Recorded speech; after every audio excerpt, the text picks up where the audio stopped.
Je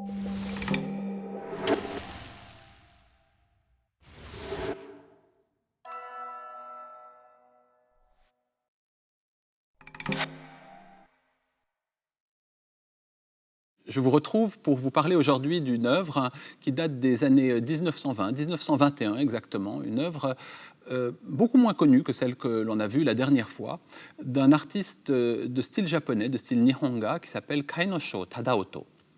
C'est une œuvre qui s'intitule Nuit de printemps, et elle a comme caractéristique, vous le voyez, de ne pas être achevée. Donc on a là encore, ou là déjà, un effet hybride, puisque on a une œuvre, mais une œuvre qui est réalisée de façon incomplète. Ce sont des motifs du passé que vous voyez, je crois, spontanément lorsqu'on découvre cette œuvre, hein.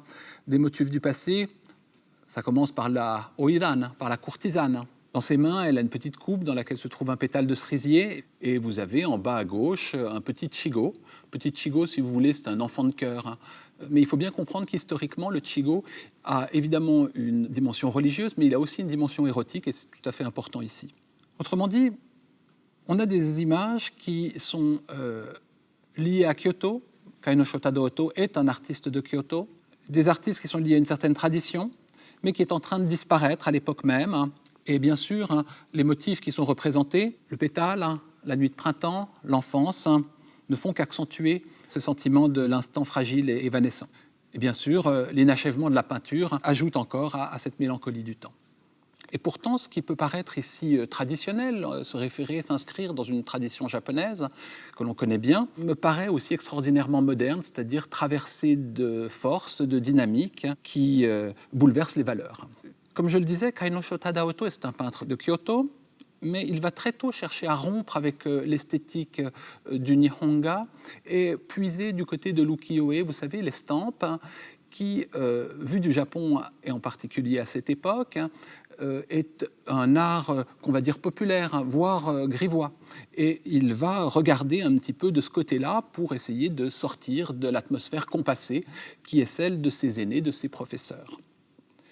Et puis, vous allez voir, quand vous pénétrez dans l'œuvre, qu'il va se débarrasser de la ligne. La ligne n'apparaît quasiment plus dans son œuvre, la couleur est baveuse, les formes ne sont pas cernées comme elles le sont dans le Nihonga de ses maîtres. Et pour cela, comment est-ce qu'il fait? Bien sûr, il regarde du côté de l'Occident, il regarde du côté de l'Europe.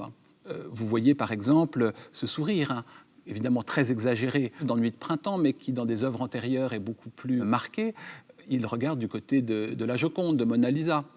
Une des œuvres les plus connues qu'il a réalisées en 1916, qui s'appelle Peigne de côté, elle aussi possède de manière très très nette ce sourire de la Joconde. Et puis au niveau de la touche, il va regarder du côté de l'impressionnisme, d'où ce côté un peu fruste. Mais, et c'est là encore moins visible, il va aussi regarder du côté de la photographie. C'est quelqu'un qui est passionné de photographie, Kainosho Tadaoto, et il va très souvent utiliser la photographie pour préparer ses œuvres ou pour jouer avec ses œuvres. Il y a tout un dialogue entre peinture et photographie chez lui, et qui me semble absolument passionnant. Vous le voyez ici, déguisé en oedan, c'est-à-dire qu'avant de réaliser la peinture que l'on est en train d'observer, eh bien, il se met en scène à la manière des onnagata du kabuki, ces acteurs masculins qui jouent des rôles féminins.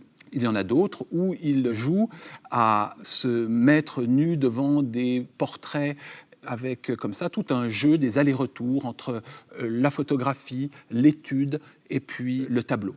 Autrement dit, ce qui pouvait paraître tel que je le présentais tout à l'heure comme une réaction anti-moderne, réaction notamment à ces œuvres de la fin du XIXe siècle, comme celle de Kuroda Seiki, dont on a parlé au précédent épisode, prend une toute autre dimension.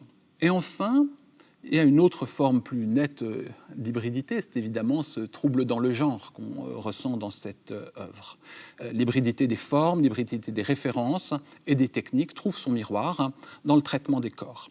Il faut bien comprendre que le milieu des années 10, c'est vraiment le moment où il y a un basculement de ce point de vue-là dans le monde de l'art japonais. C'est là où apparaît par exemple le premier groupe de femmes artistes, de femmes peintres.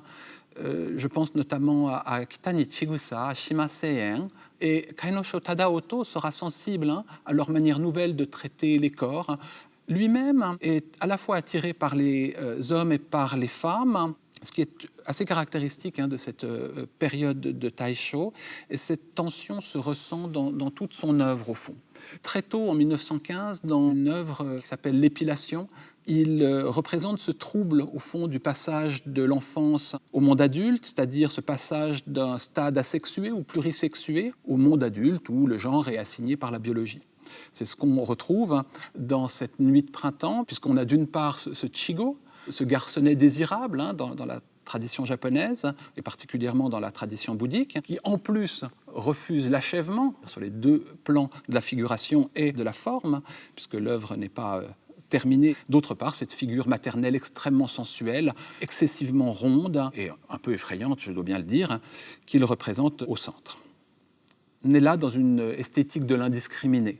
Les frontières se brouillent. C'est ce que le peintre Kishida Ryusei, qui est un contemporain de Kainosho Tadaoto, appelle une esthétique du derori, du sirupeux, du visqueux, qui est non seulement la marque de cet esprit décadent, et on dit d'ailleurs en japonais décadent, des années 1910-1920, mais constitue, me semble-t-il, l'un des traits récurrents de l'esthétique japonaise. Vous voyez ce goût pour les matières visqueuses, pour les aliments gluants, pour les sexes baveux, qui est à l'opposé du sens de la distance et de l'élégance nette qu'on retrouve ailleurs dans les arts japonais et qu'on connaît beaucoup mieux ici en Europe. Mais ce qui m'intéresse encore plus que cet aspect-là, c'est de faire sentir les distorsions entre les formes et les valeurs. D'une part, on a des formes qui, vues d'Occident, instillent l'idée qu'on a là affaire à une œuvre qui s'inscrit dans une tradition. Je crois que c'est assez spontanément l'impression qu'elle donne. D'autre part, des valeurs, des dynamiques qui rapprochent cette œuvre, par exemple des expressionnistes allemands ou viennois ou d'un peintre comme Otto Dix. Et c'est d'une certaine manière un phénomène qu'on peut appeler un phénomène d'anamorphose symbolique. Vous voyez, quand on regarde de face, on voit une oedan, on voit un chigo, on voit un pétale, on voit des éléments qui renvoient à une tradition. Et puis quand on regarde de biais, comme dans les anamorphoses réelles, mais là c'est symbolique, eh bien la scène prend un autre sens, on voit un autre message, on voit une autre image. Elle se double donc, la scène, d'éléments qu'on ne voit pas au premier regard.